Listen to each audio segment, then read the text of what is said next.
बिस्मिल्लाहिर्रहमानिर्रहीम। अस्सलाम वालेकुम स्टूडेंट्स। आज का हमारा टॉपिक 16 चैप्टर में से है स्टूडेंट्स। आप देख सकते हैं 16 चैप्टर में टॉपिक हमारा है basic operations of digital electronics logic gates. यानी हम लोग डिजिटल इलेक्ट्रॉनिक्स को डिस्कस कर रहे हैं। ये चैप्टर हमारा इलेक्ट्रॉनिक्स का है स्टूडेंट्स। और इलेक्ट्रॉनिक्स में क्या है, हम इसमें स्टडी करते हैं ऐसे मेथड्स को जिसकी मदद से और ऐसी डिवाइसेस को जिसकी मदद से हम करंट के फ्लो को कंट्रोल कर सकते हैं। यानी मैकेनिक्स जो है हमारी अप्लाइड फिज़िक्स की एक ऐसी ब्रांच है स्टूडेंट्स, जिसमें हम ऐसे रूल्स और मेथड्स को डिस्कस करते हैं और यानी ऐसी टेक्नोलॉजी, ऐसी टेक्निक्स को यूज़ करते हैं हम लोग जिसकी मदद से करंट को फ्लो को कंट्रोल किया जाता है। और उसके लिए हमें किस चीज़ की ज़रूरत पड़ती है, डिफरेंट डिवाइसेस की, जैसे कि कैपेसिटर्स हैं, ट्रांजिस्टर्स हैं और रजिस्टर्स हैं। जिन डिवाइसेस की मदद को यूज़ करते हुए और तरीक़ाकार जिसकी मदद से हम करंट के फ़्लो को कंट्रोल करते हैं, इसको इलेक्ट्रॉनिक्स कहा जाता है। और हमारा आज का लेक्चर जो है वो इलेक्ट्रॉनिक्स से रिलेटेड है। तो स्टूडेंट्स मैं आपको थोड़ा सा इसमें ये गाइड करता चलूँ। इस टॉपिक को आप बुक से लर्न करना चाहते हैं, वेल एंड गुड। अगर आप बुक से नहीं करना चाहते हैं तो पूरी बुक में से सिर्फ ये एक ही टॉपिक है जिसको आप यूनिक नोट्स में से ले सकते हैं। यानी यूनिक नोट्स में आपको पेज नंबर 186 मिलेगा, यानी क्वेश्चन नंबर 8 मिलेगा वहाँ पर आपको। तो इस क्वेश्चन में एक्चुअली जो इन्फॉर्मेशन हमें चाहिए है वो सारी की सारी आपको वहाँ पे यूनिक नोट्स मिल जाएंगी। तो देन आप एक सिंगल पेज ही यूज़ ज़रूरत पड़ेगी आपको, यानी पूरी बुक की ज़रूरत नहीं है आपको नोट्स की। तो आप सिर्फ किसी जो भी आपके पास में बुक्स यकीनन आपके पास में होंगी, या आप किसी शॉप से सिर्फ उसकी एक ही पेज की जो कॉपी है वो आप करवा लीजिए, तो आपको पूरी बुक परचेज़ करने की ज़रूरत नहीं पड़ेगी। तो डिस्कस करते हैं यानी आज के टॉपिक को। यानी हमारा आज का टॉपिक है what are basic operations of digital electronics. यानी हमारी डिजिटल इलेक्ट्रॉनिक्स के अंदर में ऑपरेशंस क्या हैं, बेसिक ऑपरेशंस क्या हैं, यानी हमारी इलेक्ट्रॉनिक्स किस तरह से काम करती है, इलेक्ट्रॉनिक्स के अंदर में किस तरह से काम किया जाता है, वो बेसिक बातें क्या हैं, उनको यहाँ पर हम डिस्कस करने जा रहे हैं स्टूडेंट्स। तो स्टूडेंट्स जो बातें आपको बता रहा हूँ उसको तो जैसे सुनिएगा। सबसे पहले यहाँ पर बेसिक ऑपरेशंस को समझने के लिए थोड़ा सा डिस्कस कर रहा हूँ। A circuit can either be on or of.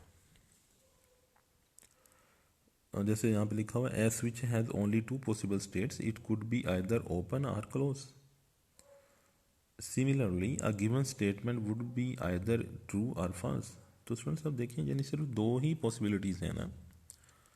यानी जैसे कि आप डायग्राम में देख सकते हैं, जो स्विच ओपन है, या मैं क्या कर सकता हूँ, स्विच को क्लोज कर दूंगा तो सर्किट मुकम्मल हो जाएगा। इसके अलावा इसकी कोई और पॉसिबल स्टेट नहीं है। इस तरह से लैंप जो है ये रोशन होगा या रोशन नहीं होगा, सर्किट में करंट है या नहीं होगा। तो देखिए हमें सिर्फ दो ही फॉर्म्स मिल रही, स्टेट्स मिल रही हैं, इसके अलावा कोई और स्टेट पॉसिबल नहीं है। यानी सिर्फ दो ही हालतें हैं, यानी या तो स्विच ओपन है या स्विच क्लोज है, इसके अलावा कोई तीसरी हालत पॉसिबल ही नहीं है। इस तरह कोई लैंप जो है ये ऑन है या ऑफ है, यानी इसकी लाइट हमें मिल रही है या लाइट नहीं मिल रही, कोई तीसरी सूरत मौजूद ही नहीं है। इसी तरह से कोई बात हम करें, या तो हमारी बात दुरुस्त है या हमारी बात गलत है, तीसरी कोई ऑप्शन है ही नहीं है, कोई तीसरी स्टेट ही नहीं है। तो इनको हम क्या नाम देते हैं, यानी ये जो कोई भी हमारे पास में such things which can have only two possible states are known as binary variables. जी स्टूडेंट्स, इनको हम क्या नाम देते हैं, बाइनरी। बाइनरी दो को बोलते हैं ना, जैसे मैथमेटिक्स में पढ़ते हैं 0 1 बाइनरी नंबर्स, तो ये दो ही स्टेट्स होती हैं। तो ऐसे वेरिएबल्स जिनकी सिर्फ दो ही पॉसिबल स्टेट्स होती हैं उनको क्या नाम देते हैं, the states of binary variables are usually represented by 0 and 1। यानी इसके लिए हम सिंबल कौन सा इस्तेमाल करते हैं, 0 एंड 1 का। यानी circuit can either be on or of, यानी कोई भी सर्किट या तो ऑन होगा या ऑफ होगा। It can not have a third state, यानी इसके अलावा किसी भी सर्किट की कोई तीसरी सूरत मौजूद नहीं है। तो देखिए ना, इसकी बेसिक्स की हम बात कर रहे हैं कि कोई सर्किट कैसे काम करेगा। यानी कोई भी सर्किट तभी काम करेगा या तो वो ऑन होगा या ऑफ होगा, इसके अलावा सर्किट की कोई और स्टेट पॉसिबल नहीं है। अ given statement would be either true और इट वुड बी फॉल्स, या तो स्टेटमेंट बिल्कुल ठीक है या वो गलत है, इसके अलावा कोई तीसरी सूरत मौजूद नहीं है। A switch would be either open और क्लोज। बाइनरी वेरिएबल्स को डिफाइन करते हैं, such things which can have only two possible states are known as binary variables. यानी ऐसी चीज़ें जिसकी सिर्फ दो ही पॉसिबल स्टेट्स हैं, जैसे हमने देखा ना, स्विच ओपन है या क्लोज है, कोई लैंप ऑन है या ऑफ है, इस तरह कोई स्टेटमेंट ट्रू है या फॉल्स है, तो ये दो ही पॉसिबल स्टेट्स हैं। तो ऐसी चीज़ें जिनकी सिर्फ दो ही पॉसिबल स्टेट्स होती हैं, the two states of binary variables are usually represented by the digits 0 and 1, और उनकी हम स्टेट्स को 0 और 1 से शो करते हैं और इनको बाइनरी वेरिएबल्स कहा जाता है। यानी 0 और 1 को हम क्या नाम देंगे स्टूडेंट्स, बाइनरी वेरिएबल्स का नाम देंगे। 0 1 को क्या नाम देंगे, बाइनरी वेरिएबल्स। एग्जाम्पल मैं आपको देता हूँ, a close switch is represented by 1, यानी जब हमारा स्विच क्लोज है तो उसके लिए हम सिंबल कौन सा यूज़ करेंगे, 1। वेरिएबल है, वेरिएबल का सिंबल होता है, जैसे अब लोग मैथमेटिक्स में एक्स वाई जी वेरिएबल यूज़ करते हैं, इसी तरह से इलेक्ट्रॉनिक्स के अंदर में हम जो वेरिएबल यूज़ करेंगे वो सिर्फ दो ही हैं, और वो कौन से हैं, 0 एंड 1। और जब कोई स्विच क्लोज है मतलब सर्किट मुकम्मल है। जैसे आप डायग्राम में देखो ना, यहाँ पे स्विच ओपन है, सर्किट मुकम्मल नहीं है, तो जब इसको मैं नीचे बंद कर दूंगा तो सर्किट मुकम्मल हो जाएगा, तो देन हम बोलेंगे स्विच क्लोज है। A close switch is represented by 1, यानी जब स्विच क्लोज हो जाएगा तो उसके लिए सिंबल हम कौन सा यूज़ करेंगे, 1। वेरिएबल, जी वेरिएबल का सिंबल कौन सा होगा, 1। एंड ओपन बाई 0, और जब ये स्विच ओपन है, जैसे डायग्राम में देख सकते हैं, जहाँ पे डायग्राम में स्विच ओपन है तो इसके लिए स्टेट को शो करेंगे 0। जी स्टूडेंट्स, जब स्विच ओपन है तो स्टेट 0 है, जब स्विच क्लोज हो जाएगा तो स्टेट क्या है, 1 है। If there are two switches and one say that there are in state 1, then it would mean that both of them are closed। यानी हमारे सर्किट के अंदर में अगर दो स्विचेस लगे हैं स्टूडेंट्स और दोनों ही स्टेट 1 में है, तो स्टेट 1 का मतलब है कि दोनों स्विच क्या हैं, क्लोज हैं। और अगर दोनों स्टेट 0 में है तो इसका मतलब है दोनों स्विचेस ओपन है। तो आपने याद रखना है कि सर्किट के अंदर में जब स्विच ओपन होता है तो उसके लिए सिंबल हम 0 का यूज़ करेंगे, और जब स्विच क्लोज होता है तो उसके लिए सिंबल हम यूज़ करेंगे 1।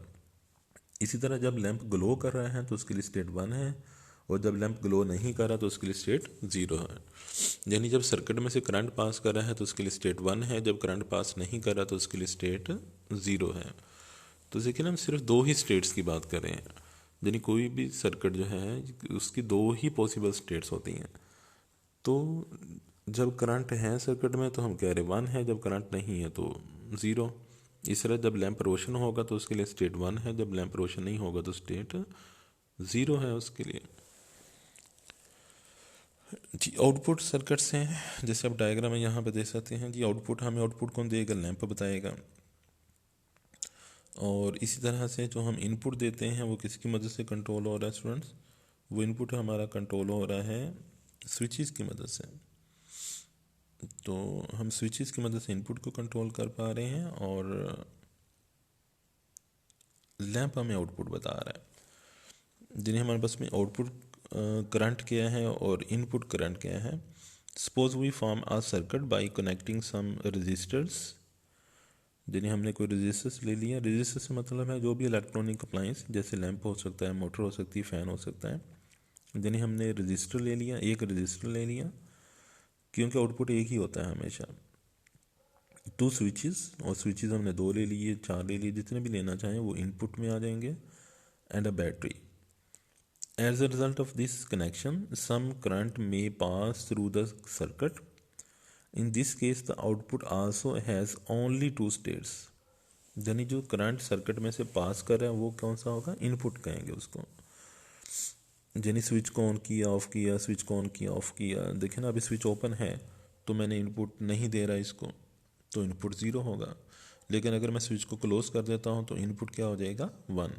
यानी ये स्विच किसको शो कर रहा है, इनपुट को शो कर रहा है। अब सर्किट में से करंट गुजर रहा है, अगर लैंप तो लाइट ऑन होगी लैंप की, तो इधर हम बोलेंगे सर्किट में से करंट गुजर रहा है, तो उसको, जी स्टूडेंट्स देखिए ना, अगर लैंप ऑन हो जाता है, इसकी लाइट आती है तो सर्किट में से करंट गुजर रहा है, तो इसकी स्टेट आ जाएगी वन, तो आउटपुट हमें मिल गया वन। लेकिन अगर लैंप जो है उसमें से लाइट, यानी हम स्विच को तो क्लोज कर देते हैं, यानी हमने इनपुट तो वन दे दिया, लेकिन बैटरी जो है इतना उसका वोल्टेज लो है, जब बैटरी ख़त्म हो चुकी है, जब उसका वोल्टेज इतना लो है कि लैंप ग्लो ही नहीं कर रहा, जब लैंप को ज़्यादा करंट चाहिए उतना उसको नहीं मिल पा रहा, तो उसमें से लाइट हमें नहीं मिलेगी। तो इस वजह से हम कहेंगे कि उसकी स्टेट कौन सी है, ज़ीरो है। यानी लैंप या तो ज़ीरो आउटपुट है ना, यानी हम लैंप बताएगा कि सर्किट में करंट मौजूद है कि नहीं है। तो आउटपुट हमें कैसे पता चल रहा है, लैंप की मदद से पता चल रहा है। तो अपनी बात को फिर से रिपीट करता हूँ। यानी suppose we form a circuit by connecting resistor to switches and battery. यानी जैसे आप देख सकते हैं, यानी यहाँ पर तो मेरे पास एक ही स्विच है, लेकिन एग्जाम्पल में दो कह रहे हैं कि दो स्विचेस को हमने लगाया और साथ में हमने एक लैंप को लगा दिया। तो स्विचेस जो है इनपुट को शो करेंगे, लैंप किसको शो करेगा स्टूडेंट्स, आउटपुट को शो करेगा। As a result of this connection some current may pass through the circuit. In this case the output also has only two possible states. यानी जो output आएगा हमारे पास में उसकी दो स्टेट्स हैं, कौन सी हैं, depending upon the state of the switches. और वो आउटपुट हमें क्या मिलेगा, वो स्विचेस की स्टेट पे डिपेंड कर रहा है ना।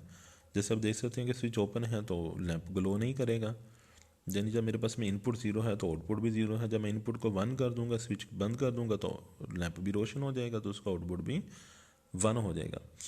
यानी जो आउटपुट है वो किस पे डिपेंड करता है, इनपुट पे डिपेंड करता है। जी, depending upon the state of the switches, यानी जो आउटपुट है वो स्विचेस की स्टेट पे डिपेंड कर रहा है। द करंट आइदर वुड पास और इट वुड नॉट पास, यानी करंट या तो गुजर रहा है या के नहीं गुजर रहा। दस the output current is also a binary variable, यानी हमारे पास जो आउटपुट करंट है वो कौन सा वेरिएबल मिला हमें, बाइनरी वेरिएबल। यानी आउटपुट भी बाइनरी स्टेट में होता है ना, और इनपुट भी बाइनरी स्टेट में है, यानी स्विच या तो ओपन है या क्लोज है, तो ये बाइनरी स्टेट्स में, इनपुट भी बाइनरी स्टेट में है, आउटपुट भी बाइनरी स्टेट में है। यानी इनकी सिर्फ दो ही हालतें हैं, इसके अलावा कोई हालत पॉसिबल नहीं है। इनपुट करंट की बात करें जी, in case the current is passing we can say the value of the output is one and it is zero when no current is passing. यानी जब सर्किट में से करंट पास कर रहा है तो आउटपुट की वैल्यू वन है, जब करंट पास नहीं कर रहा तो आउटपुट की वैल्यू कितनी है, zero. Whether the value of the output would be 1 or 0, it depends upon the values of Boolean variables which specify the states of the switches.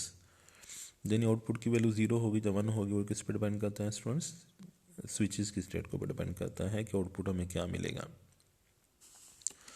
जी, यहाँ पर हमारे पास में क्वेश्चन आ रहा है माइंड में, the question arises that if the value of the input variables of a circuit और system are non. यदि फॉर एग्जांपल दो स्विचेस लगे हैं और क्या किया मैंने, दोनों को ओपन रखा है, दोनों को मैंने क्लोज कर दिया, या पहले को मैंने ओपन कर दिया दूसरे को क्लोज कर दिया, या पहले को मैंने क्लोज कर दिया दूसरे को ओपन कर दिया, यानी फोर स्टेट्स मिल रही है ना, चार केस मिल रहे हैं मुझे यहाँ पर, स्टेट्स नहीं सॉरी, चार केस मिल रहे हैं मेरे पास में यहाँ पर। तो नेक्स्ट हम टेबल जब ड्रा करेंगे तो उसमें फिर डिस्कस करेंगे। तो अभी जो मैं बात आपसे कर रहा हूँ स्टूडेंट्स, चलिए देखते हैं यहाँ पर, जहाँ पे मैं आपको टेबल में से दिखाता हूँ। यानी अगर मेरे पास में इनपुट्स दो हैं तो अब देखिए इनपुट्स की जो स्टेट्स आ रही हैं टेबल में देख सकते हैं कि जब ए और बी दोनों इनपुट ज़ीरो हैं, यानी दोनों स्विच ओपन है, फिर हमने एक स्विच को ओपन रखा दूसरे को क्लोज कर दिया तो उसकी स्टेट वन होगी, और फिर हमने पहले को क्लोज कर दिया और जिसको क्लोज किया था उसको ओपन कर दिया, यानी पहले की स्टेट वन होगी, दूसरी की स्टेट कौन सी होगी, ज़ीरो, और दोनों को क्लोज कर दिया तो दोनों की स्टेट होगी वन। देखें चार केस भरे हैं। यानी क्वेश्चन क्या हमारे माइंड में आ रहा है, क्वेश्चन ये आ रहा है स्टूडेंट्स कि अगर हमें पता हो कि इनपुट्स की क्या वैल्यूज़ हैं, इनपुट कौन सी स्टेट्स हैं, तो फिर हमें आउटपुट का कैसे पता चलेगा कि आउटपुट क्या मिलेगा हमें। यानी अगर हमें इनपुट का पता हो कि इनपुट की ये हमारे पास में है वैल्यूज़, तो देन हमें कैसे पता चलेगा कि आउटपुट की क्या वैल्यू है? तो क्वेश्चन क्या है? The question arises that if the value of a input variables of a circuit और अ सिस्टम आर नोन, कि अगर हमें इनपुट का पता हो कि सर्किट में हम इनपुट क्या दे रहे हैं, then how can the value of the output be determined, तो हमें आउटपुट का कैसे पता चलेगा? In order to solve this problem digital electronics require 3 basic operations. तो स्टूडेंट्स उसके लिए हम इलेक्ट्रॉनिक्स के 3 ऑपरेशंस को पढ़ेंगे। यानी इलेक्ट्रॉनिक्स के काम करने के जो तरीकाकार हैं वो 3 तरह के हैं जिनको हम पढ़ेंगे, और जो बेसिक्स हैं फिर इनको मिलाकर और भी बहुत सारे बनाए जाते हैं, और बहुत सारे सर्किट्स बनाए जाते हैं। सर्किट्स के काम करने का तरीकाकार, यहाँ पर हम 3 सर्किट को पढ़ेंगे। यानी सर्किट के काम करने का तरीकाकार से मतलब है कि हम जो सर्किट बनाते हैं किस, जैसे हमने पढ़ा सीरीज है, पैरेलल है। तो यहाँ पर हम स्टूडेंट्स बात करेंगे कि हम 3 तरह के सर्किट्स को यहाँ पे डिस्कस करेंगे। यानी 3 तरह के ऑपरेशन हैं, सर्किट 3 तरह से काम करते हैं, उनको ऑपरेशंस का नाम दिया जा रहा है। और वो कौन से ऑपरेशंस हैं? उनका नाम है एंड और नॉट। जैसे कि यहाँ पे स्क्रीन के ऊपर आपको और ऑपरेशन नज़र आ रहा है। इससे पहले अगर हम देखें जो अभी टेबल में आपको दिखा रहा था जिसका, तो ये हमारे पास में एंड ऑपरेशन है जिसका टेबल अभी आप देख लेते हैं। देखें एंड ऑपरेशन, यानी सर्किट के काम करने के तरीके हैं। तो सर्किट 3 तरीक़ों से काम करते हैं, उनके नाम रखे गए एंड ऑपरेशन। जब टॉपिक को पढ़ेंगे तो आप बात करेंगे कि एंड क्यों कहते हैं, और ऑपरेशन वो भी तभी हम डिस्कस करेंगे इसको आर क्यों कहते हैं जब इसको डिफाइन करेंगे। इसी तरह से नॉट ऑपरेशन है। तो ये बेसिकली 3 ही ऑपरेशन है। इनसे हमें पता चलता है कि हम इनपुट क्या देंगे तो हमारे पास आउटपुट क्या आएगा। जी, इनको लॉजिक ऑपरेशंस भी कहते हैं। यानी लॉजिक ऑपरेशंस क्या नाम दिए जा रहे हैं इनको? The various operations of boolean variables are called logic operations. यानी इन एंड आर को लॉजिक ऑपरेशंस का नाम देते हैं, because the various variable use in the subject of logic are possess two values. The word truth has also been borrowed from the subject. यानी यहाँ पर हम ट्रूथ का वर्ड यूज़ करेंगे तो वो भी डिजिटल इलेक्ट्रॉनिक्स से लिया गया है। इलेक्ट्रॉनिक्स के अंदर में एक और पॉइंट स्टूडेंट्स के अगर देखें ना, हम लोग जो वेरिएबल्स की बात करें 0 और 1 की, दिन देखिए अगर हम वो बैटरी लगा रहे हैं 1.5 वोल्ट की सर्किट में बैटरी लगा रहे हैं, जैसे आप डायग्राम में देख सकते हैं यहाँ पे स्विचेस लगे हुए हैं। तो लेट्स सपोज मैंने वहाँ पर 1.5 वोल्ट की बैटरी लगा दी, तो अगर मेरे पास में यहाँ पर देखें अगर लैंप ग्लो कर रहा है तो इसका पोटेंशियल डिफरेंस कितना होगा? जितना बैटरी का है 1.5 वोल्ट होगा। एक ही लैंप लगा हुआ है पूरे सर्किट के अंदर में, तो जितना बैटरी का वोल्टेज है वही उसको मिल रहा है। तो लेकिन हम जब टेबल में अगर हम लिखेंगे जी इसका वोल्टेज कितना है, तो वहाँ पर हम 1.5 नहीं लिखेंगे बल्कि हम लिखेंगे 1। यानी वेरी सिंबल यूज़ करेंगे। मिसाल के तौर पर यहाँ पर 6 वोल्ट की बैटरी लगा देता हूँ, तो जब जब स्विचेस क्लोज कर देता हूँ तो इस लैंप के तरह में पोटेंशियल डिफरेंस कितना है, यानी पूरे सर्किट में वोल्टेज कितना है। अगर मुझे पूरे सर्किट में वोल्टेज बताना है कि कितना वोल्ट है, यानी बैटरी का वोल्टेज ही कह दूँ कि अगर मुझे लिखना है कि बैटरी का वोल्टेज कितना है, तो उसके लिए मैं 6 नहीं लिखूँगा। यानी बूलियन वेरिएबल्स में हम सिंबल सिर्फ 2 ही इस्तेमाल करते हैं, 0 है और 1 है। तो लेट्स सपोज कि अगर बैटरी जो लगी है वो 6 वोल्ट की है, तो उसके लिए मैंने अगर टेबल में लिखना है तो उसके लिए मैं 6 टेबल में नहीं लिखूँगा बल्कि उसको क्या लिखूँगा? 1 मैक्सिमम वैल्यू। यानी जो डिजिटल इलेक्ट्रॉनिक्स है इनकी 2 ही वैल्यूज़ होती हैं, मिनिमम होती हैं और मैक्सिमम। मिनिमम वैल्यूज़ के लिए हम 0 इस्तेमाल करते हैं डिजिटल इलेक्ट्रॉनिक्स में, और मैक्सिमम के लिए 1 इस्तेमाल करते हैं। तो देखें अगर बैटरी का वोल्टेज जितना भी मैक्सिमम है कितना है? 6 वोल्ट है मैं सपोज कर रहा हूँ, तो फिर उसके लिए टेबल में हम 6 वोल्ट नहीं लिखेंगे, यानी हम टेबल में लिखेंगे 1। मतलब बैटरी का वोल्टेज मैक्सिमम है, जो सर्किट में मैक्सिमम वोल्टेज है। और अगर बैटरी ख़त्म हो चुकी है, बैटरी के पास कोई वोल्टेज नहीं है, तो उसके लिए हम क्या लिखेंगे? 0। यानी मिनिमम वोल्टेज, यानी अगर लैंप ग्लो नहीं कर रहा तो उसकी पोटेंशियल डिफरेंस कितना है? 0 है। अगर लैंप ग्लो नहीं कर रहा तो सर्किट में पोटेंशियल डिफरेंस कितना है? 0 है। तो उसके लिए हम स्टेट क्या लिखेंगे? सिंबल यूज़ करेंगे 0 का। लेकिन अगर लैंप ग्लो कर रहा है और उसको पोटेंशियल डिफरेंस मेरा 6 वोल्ट का, तो हम 6 वोल्ट नहीं लिखेंगे बल्कि उसके यहाँ पर सिंबल का यूज़ करेंगे 1। यानी मैक्सिमम वैल्यूज़ के लिए हम 1 लिखते हैं और मिनिमम वैल्यूज़ के लिए 0 लिखते हैं। जी लॉजिक गेट्स को डिफाइन करें। जी लॉजिक गेट्स क्या होते हैं? Such circuits have been designed which implement the variable logic operations। Then ये जो हम सर्किट्स बनाते हैं जिसमें से हमें पता चलता है कि आउटपुट क्या होगा तो आउटपुट इनपुट क्या होगा, इन सर्किट्स को हम गेट्स कहते हैं। और सिंपल गेट नहीं बोलेंगे, लॉजिक गेट बोलेंगे। तो रिपीट कर रहा हूँ स्टूडेंट्स, देन ये जो मैंने जो स्विचेस लगाई हैं, लैंप लगाया है और जो बैटरी लगाई है, ये जो सर्किट हम बनाते हैं इस सर्किट्स को हम गेट्स का नाम देंगे, ये लॉजिक गेट्स कहलाते हैं। जी circuits are known as logic gates, यानी ये सर्किट्स जो हैं इनको हम क्या नाम दे रहे हैं स्टूडेंट्स, लॉजिक गेट्स का नाम दे रहे हैं। आई होप आज के लेक्चर को आप समझ पाए होंगे। जो भी क्वेश्चंस होंगे आप कमेंट बॉक्स में लिखिएगा। Thank you.